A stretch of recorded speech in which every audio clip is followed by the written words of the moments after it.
paano i-manage ang love life at ang negosyo natin. Matindi to ah. Yan ang pinakamahirap. Pass. Pass. Okay, okay. Love, for me, kung nasa situation ka nung yung love life, yung nagpa-fireworks ka lagi ang utak mo, di ba? Pag nandun ka situation na yon, sa stages na yon, nung in love ka. Sure, di ba? Be sure na yung nararamdaman mo is unconditional love. Na product talaga siya ng love, hindi siya fear. Kasi minsan, yung nararamdaman mo, gusto mo lagi siyang nasa harapan mo. Pag malayo na, nagagalit ka na. Okay. Dapat yung karelasyon mo naiintindihan ng ginagawa mo. At kung, 'di ba, na hindi nagseselos.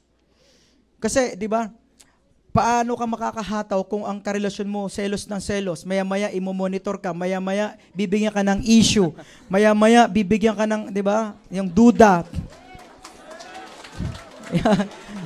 Parang ang daming in love ah. Alright.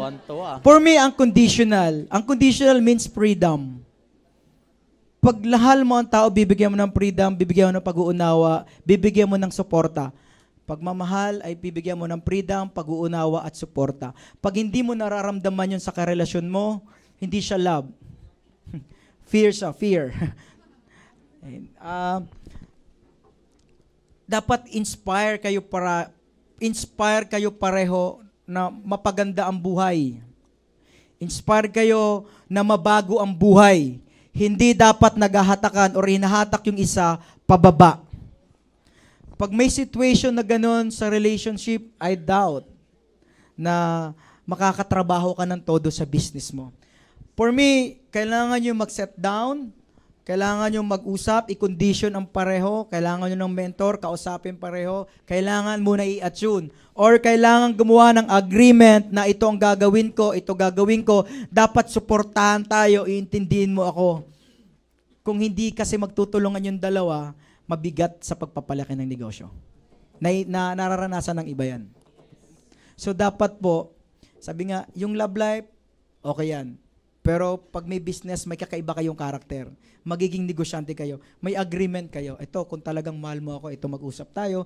Ito dapat, magpipirmahan tayo. Nakanotaryo. Hindi po ako nagbibiro. Kasi kung hindi, puro away yan. Puro away yan. Kung hindi, puro away talaga yan. Pero, di ba, kondisyon. Sabi mo, unawain.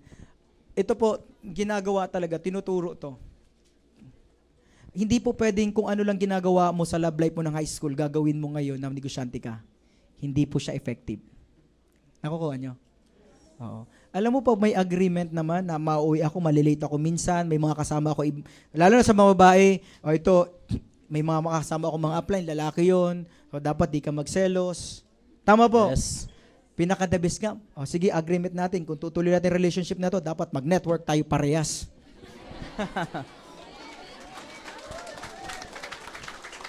Alright. Pinaka-the best kasi dyan, napupunta siya dito at para maunawaan niya kung anong ginagawa mo. Hindi niya man siya humataw, at least nakikita niya kung ano talagang ginagawa mo. Naiintindihan niya kung anong ginagawa mo. So, pinaka-the best, makondisyon siya madala dito para maunawaan ka at supportahan ka. Alright! Yes! Huli.